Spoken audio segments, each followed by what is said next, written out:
You know, my old build's actually working pretty good in this patch. I feel pretty tanky and I do good damage.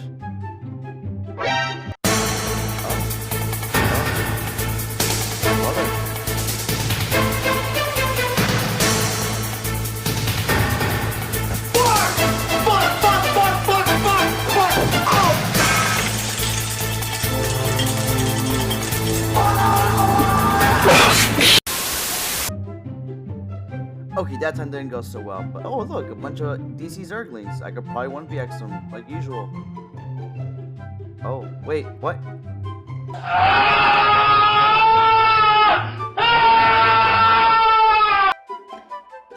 Okay, fuck that. I'm making a new build.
Call an ambulance!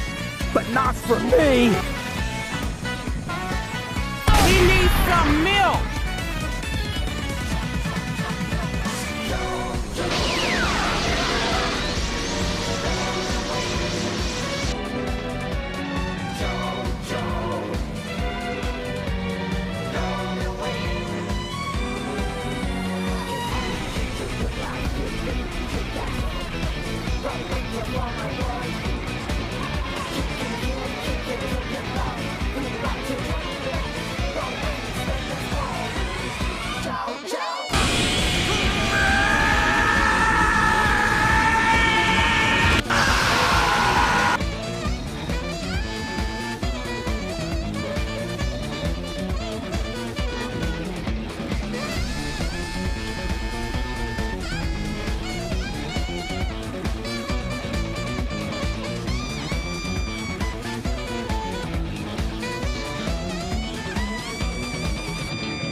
Run.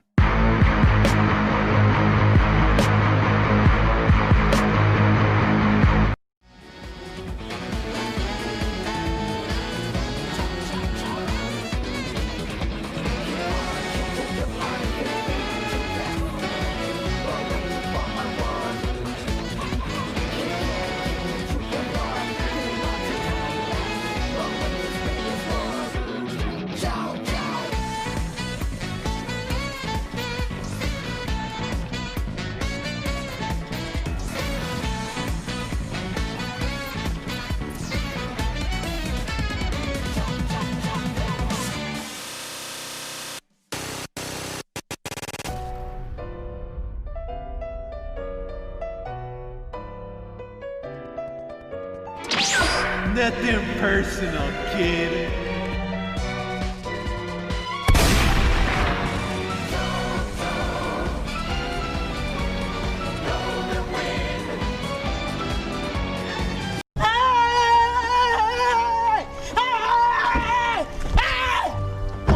running? Why are you running? Hey everyone, how's it going? This is Delirious Vicious. For a lot of you guys who don't know, I did take a break from ESO. I've been gone for pretty much about a month. Mostly because I didn't like the state of the game. I wasn't happy with it. But I remember the conversation I had with this one buddy of mine, and I'm the one that told him to. So I feel like I'd be a hypocrite if I took a break from the game just because I wasn't happy with it. What separates the good players from the great players is your ability to adapt to changes. And I feel like if I just give up on the game because I'm not happy with the changes, however much I disagree with them, you know, you always have to be able to find a way to do what you do, to do what you love. And with this build, I've been able to do that for Mid-Year Mayhem. It performs really well. It's very tanky, and it does good damage. The damage is definitely there. It's not that hard to stack damage this patch because damage is just really high because resistances are low and healing is low. So hold up, everyone. I am Pelino Whitestrike, everyone's favorite elf killer and Khajiit killer. Sorry, Varks. And I am here to say that I am outraged. Out of all the viewers in Delirious' last build video, only 2% of you were subscribed. Look at his face. Look how sad you made him. If you don't hit the like and destroy that subscribe button, I will come and eat your toes in your sleep. Praise Rayman! So, with that being said, we're going to go ahead and get right into it with my build video. So, we're going to start off with my stats real quick. I am running 54 points in the stamina, 10 points in the health. The only reason why is because I'm running a food that doesn't give me any health. So with my stats, I have here 11k magicka, 20k health, 32k stam. Pretty solid stats. I have 1400 stam recovery. It's a bit more than my last video, but I still feel like you need it. It's necessary to have a little bit more stam recovery now. It's all about sustain this patch because of resistance being low and healing being low. You have to like use heals more. Weapon damage unbuffed with my two-hander. My two-hander's front bar this time around, and my front bar being dual wield, I'm at 3400 unbuffed with 38.7 unbuffed weapon crit. My resistances are lower, but that's because I'm not stacking resistances as much this time around. My Monostone is the warrior, and I am running Lava Foot Super Salt Trice. And like I mentioned just a second ago, this is all about stam and stam recovery. So I mitigate that by running 10 points in the health. And also with the sets that I'm running, so we're going to go ahead and talk about the sets right now. My first set is Organ Scales. Organ Scales gives you a line of health recovery, 2 lines of health, and the proc is really good when you're soloing. When you're going to take a lot of damage this patch, so you're going to see Organ Scales proccing very often. Not just that, it's not just the health recovery that's really good, it's the resistance. You're pretty much getting a blood spawn. It's a literal blood spawn. So there's a lot of upsides to Organ Scales and not a whole lot of downsides to it. The only downside is if you're not getting low, you're not seeing it getting procced. But this is a really good set for when you need it. Like, it's there when you need it, and that's why I like running Organ Scales. If you don't want to run that, you could definitely run like Fortified Brass. You could run Pariah, what have you. You could run. There's other sets out there that you can run. A lot of other good alternatives. With my second set, I am running 7 Legion. I have 7 Legion backbarred as well, so I only have it the 5-piece on my backbar. When you proc it by using your defensive buff. So on a Templar's case, it's Rune. It gives you 300 weapon damage and 300 health recovery. The weapon damage isn't very high, but like I said, I don't think you need to stack a whole lot of weapon damage this time around because everyone's squishy. But that health recovery is really, really important because that is what gives you the survivability, because you're already getting 300 plus what you're getting from organism scales, and from my monster set, which is Troll King. So Troll King gives me 4% healing done, which is good for this patch because healing got nerfed. So this kind of cushions it a little bit. And then the health recovery got nerfed. So it's not overperforming like it used to. But just because it's not overperforming doesn't mean it's not a good set. It's still a very damn good set. And I run it because I like the healing that it gets. I like how it all just stacks together. And when it's all procced, and it's very easy to keep it all together. Like you keep everything procced together in fights, especially if you're fighting solo and outnumbered. You'll see all these sets working in tandem really, really well. Other good alternatives for Troll King, you could always run Engine Guardian, Malubeth, what's it called, Earthgore. You could run those. Those are also good alternatives. Me personally, I do like running Troll King. Now, as I mentioned, I am front bar dual wielding, so I'm going 1 axe for the dual wield bleed, and I'm running dagger for the extra crit percentage, and I'm running it precise. So that's when I'm able to get like near 50% when I'm buffed with major savagery from using jabs. As for my jewelry, the jewelry is not fully transmutated yet. These two are going to be infused, and this one's actually going to be triune, because triune is honestly like it's a very, very good trait in my opinion, better than robust, and it gives you those extra stats that you can use to like cushion, to help your survivability and help your sustain. Now with my skills, I am running dual wield for my front bar. I am running Blood Craze. Blood Craze gives me a heal over time, so as you notice, it's all about stacking recoveries and heals. Blood Craze gives me a dot, it gives me a heal, and it also gives me a chance to proc this bad boy, this poison right here. It's a double dot, double heal over time poison. It does a double dots, but it also heals you. It gives you a heal over time, and it's a double heal over time. The uptime on it is not as good, so whenever you proc this poison, it's only gonna last a couple seconds. But you're gonna miss out a little bit on damage, but what you definitely do see is the heals. You want to squeeze out as much healing as you can in this patch, because damage is very high. It's harder to get resistances now. Healing is very much nerfed, so you want to cushion that nerf with healing bonuses and get multiple sources of healing. So that poison definitely helps. Now, on top of that, I am running biting jabs, and the thing about this skill line as well is I get 6% extra weapon damage, which I'll be stacking with other passives here, and I'll show you that in a second. But biting jabs, if you're not, this is a jabbing build. It's not a jabless build, so obviously I need to run biting jabs. It gives you major savagery. That's 10% extra weapon crit, and it drops the snare on my target, and that was my bread and butter right there. So biting jabs is important. I am running vigor on my front bar this time around, because since I'm running 2-hand back bar, I already have a heal through rally. So I always feel like you need at least 1 heal for your front bar. So I am running vigor, and it heals you for quite a bit because you are dual wielding, so you get like a little bit of a bigger tooltip. So it's really good in fights. I don't have to like explain too much, but healing is important. Binding Javelin's my CC. I used to run toppling charge all the time, but now it's just Binding Javelin. This does proc Burning Light, and it does ignore your target's resistances, so this can actually hit pretty hard on targets. Like I've been executing people with Binding Javelin on accident. Like I'll just like CC them and it'll stun them, and then Burning Light will proc. Burning Light being this little gem right here.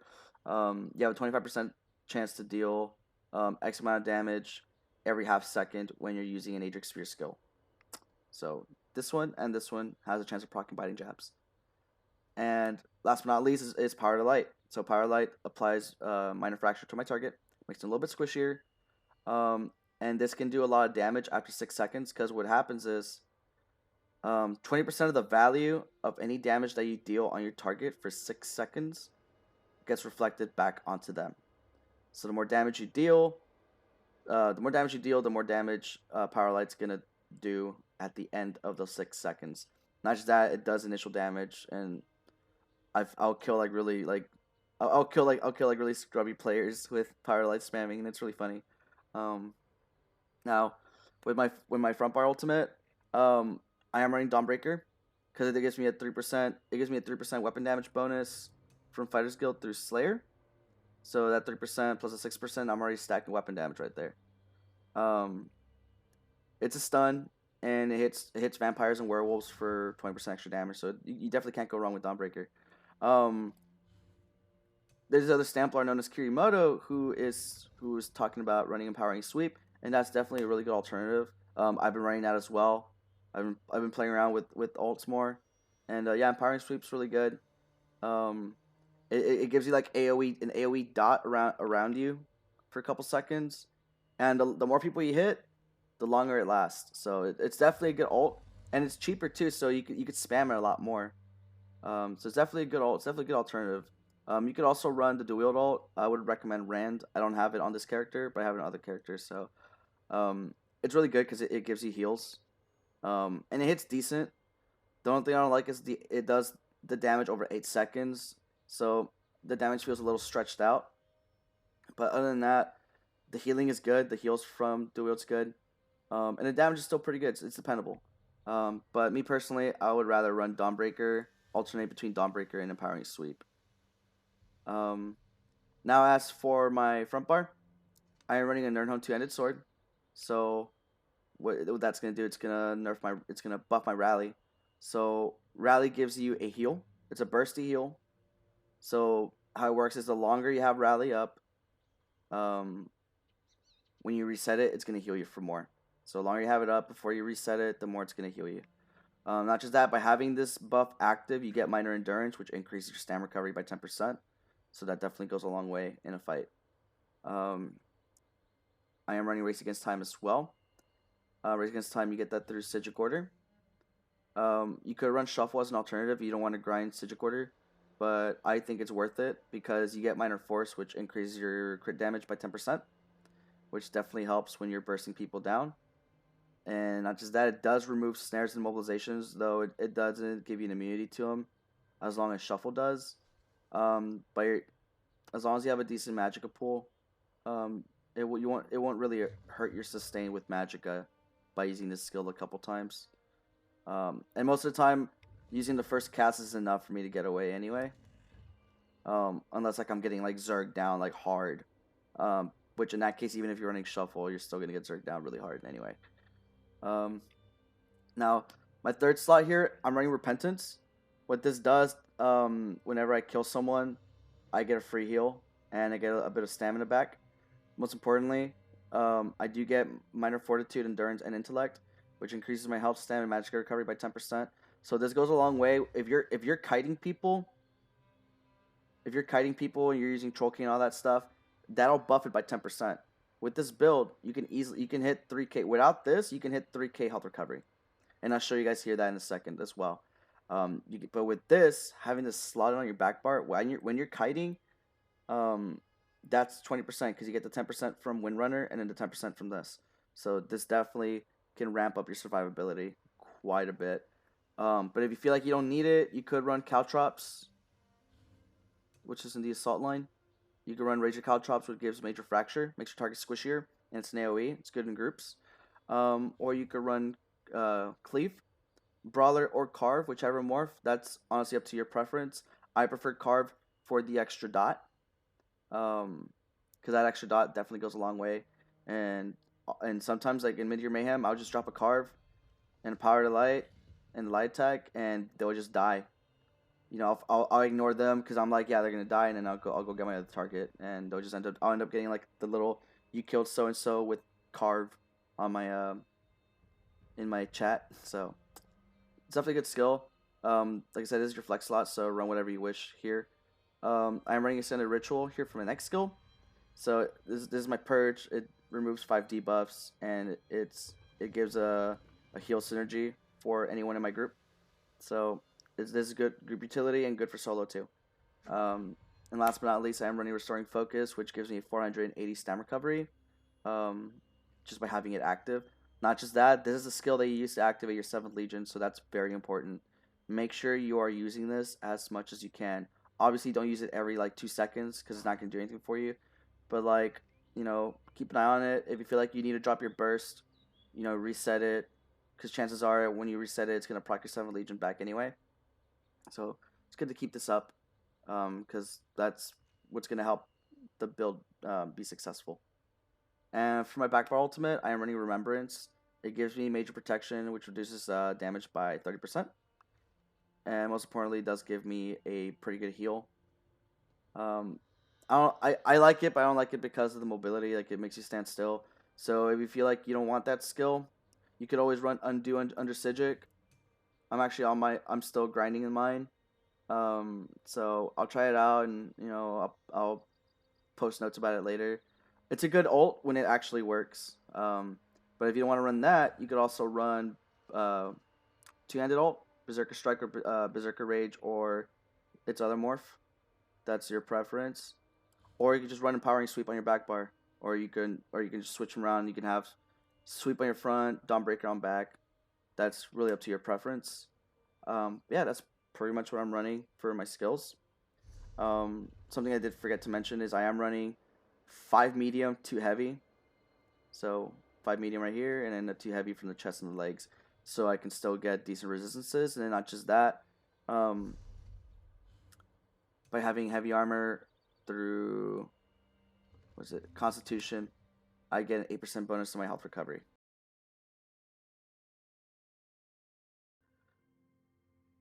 Alright, so we're gonna go ahead and cover CP now. So with this current patch, healing got nerfed to the ground. So you want to be able to mitigate that as much as you can. If you want your character to perform similarly to last patch in terms of survivability.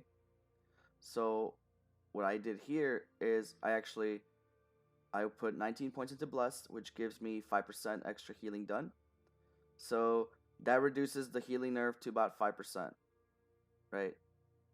So that's solid. I would not go any higher than this. You could go 6%, because it only takes like 4 more points, but I think 5% might be the sweet spot, because you're not wasting a lot of points, and you get a pretty significant bonus to your healing right there.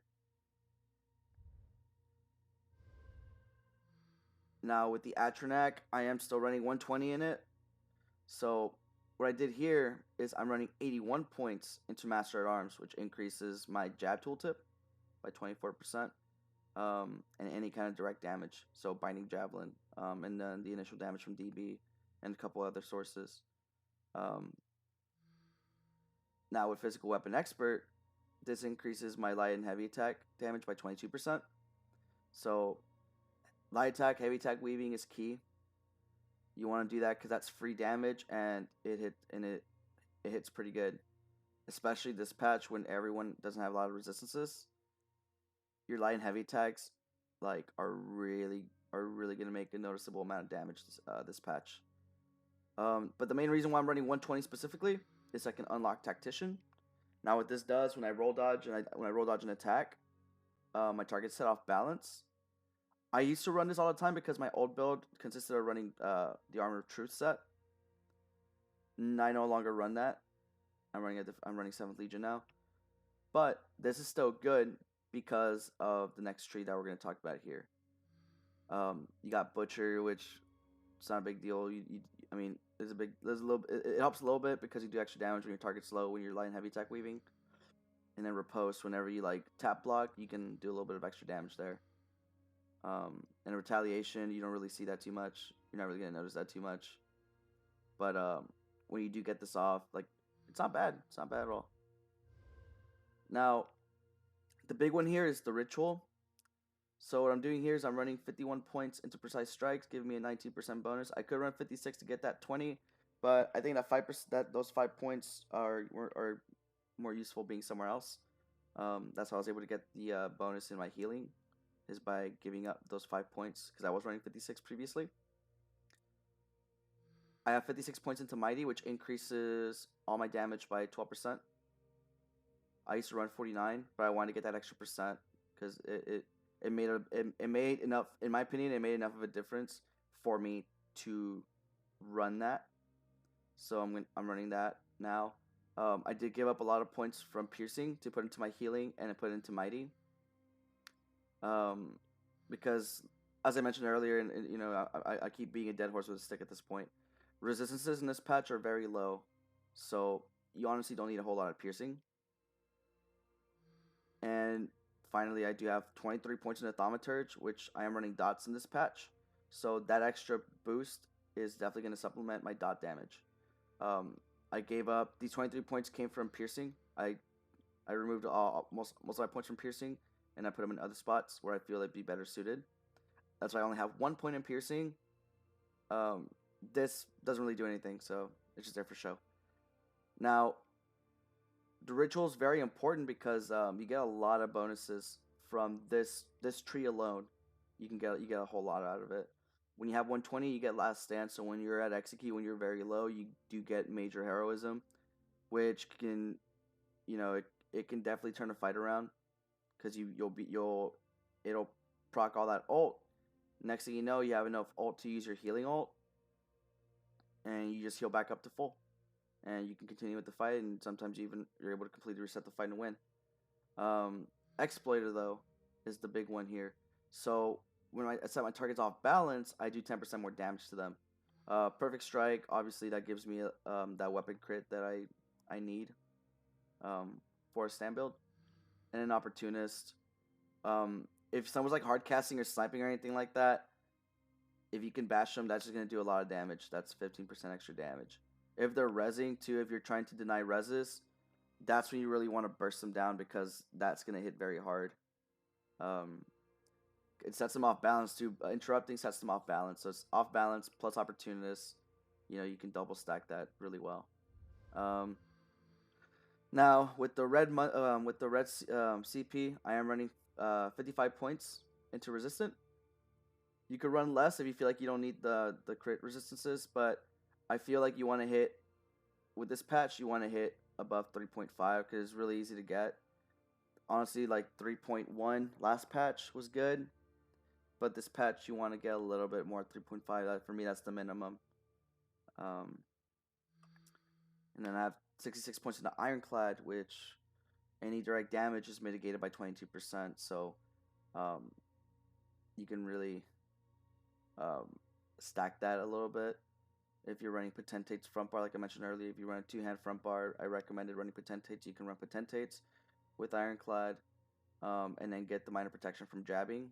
So that's 22 plus 5, that's 27, plus 8, that's 35%. That's major protection right there. So you can definitely stack this quite a bit. And then same thing with, you know, with this one right here. So thick-skinned, I am running thick-skinned, which is it's good for dots. Like, a lot of people are running dots again, so ramping this up a little bit definitely makes a difference. I was running 56 points into Elemental Defender, but I gave up those points so I can stack into thick-skinned, as well as my direct damage resistances. But this is still pretty good. And obviously, when you have 120 points into this, you get Unchained. So if I break a CC, I just got a Vigor, and it's pretty much free. Or you could do Rally, whichever one you need the most. And then I have 23 points in health recovery. So the 5 plus the 6 that I'm running here, that is, I'm only seeing a 9% loss in healing. So putting points into healing is definitely the move for this patch. Now, with my green CP, it's pretty much the same. I didn't really change this up a whole lot. The only big difference I made is in my sustained CP, and you'll see that here in a second. But I am running 51 points into Warlord and 19 points into Sprinter. I don't sprint a whole lot. I mean, I do, but sprinting's really cheap for me, so I don't see no point of overstacking this. And I felt like I've been overstacking that for a while, but now I kind of lowered the points there a bit. Now, the big change, like I mentioned earlier, is the Lover. So with the Lover, this hasn't changed. I'm still running 64 points into Mooncav, same as my last build video, and 56 in Tenacity. Now, what's different is I gave up points from the sprinter and I put it here into healthy. This increases my health recovery by 6%, and it's all about health recovery. Health recovery is over, health recovery over resistances in this patch. That's definitely the trend that I'm seeing and what I'm doing as well. So this is what allows me to get even higher health recovery with this build. But most importantly, by having 120 points, I'm able to get wind running, which gives me a 2% boost in movement speed. It's a small boost, but hey, it makes a difference. I'll take what I can get. But the big one here is when I'm sprinting, I get 10% extra health recovery and magicka recovery. So I'm able to sustain really good when I'm kiting. And it makes a big difference. When you're at 3, when everything's procced, that 3K becomes 3.3, 3.4, give or take. Like a little bit over 3.3. That extra 300 health recovery that you get when you're sprinting makes a big difference. And then last but not least, the shadow. I'm running 44 into tumbling. This used to be 51, but I took points off because I'm running medium armor. I'm already getting a lot of cost reduction from medium armor from roll dodging, so I don't want to overstack this too much. And then Shadow Ward, which reduces cost of block. I am running dual wield, so I'm not getting the bonuses from Sword and Board anymore when it comes to like block cost reduction. So this is still good to have. Blocking is always good, whether you're using Sword and Board or not. You can mitigate a lot of damage by tap blocking during fights and shit like that. So, having some points in the Shadow Ward is always good. It's never a bad thing. So now I'm gonna go ahead and demonstrate the stats here when fully buffed. So as you can see, I'm able to hit right under 5K. Like I mentioned before, majority traits aren't yet set up. So with this build, you'll easily be able to hit over 5K without really struggling. If you have continuous attack or any offensive scrolls captured from your faction, then you can easily hit up to 6. But in terms of reliable weapon damage, you can easily hit over 5K. Now, I'm going to be demonstrating the health recovery of this build. I'm at 1K without 7th, just with 7th, and I'm at 2.9 with Organisms and Troll King proc, and that's on my front bar. On my back bar, that actually ramps up to 3.2, and if you drop a potion, it can get up to 3.5, a little bit over 3.5, give or take.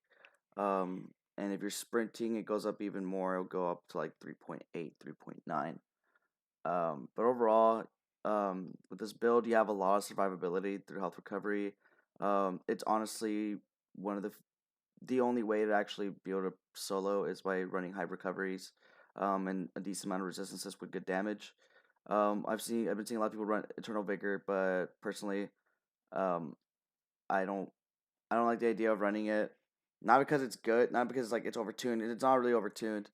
I think Organisms offers more in terms of like solo play, because it's pretty much a built-in blood spawn, and it definitely supports a set like Troll King or Engine Guardian. So in conclusion, this build has very dependable damage, has solid stats. Its health recovery is very, very, very good. And it has multiple sources of healing. So with this setup, with the current state of the game, where there's a lot of high damage, with this build you'll be able to mitigate a lot of the damage. And if you know how to, if you're able to, if you're very familiar with your class and you understand the mechanics of PvP, if you're an experienced player, this build can perform very well. And even if you're a new player, because of the stats itself, it does run a lot of health recovery. It is a little bit forgiving. But as I said, if you're a vet player, this build can definitely perform very well in outnumbered scenarios. I will be posting more footage in the near future, showing the build in action. And just another plug, I am also streaming on Twitch again. So if you want to see the build in action, or if you have any questions or have any commentary on my content, or if you just want to hang out, feel free to click the link in the description and hit me with a follow on Twitch as well. With that being said, that's my video, and until then, I'll see you guys later.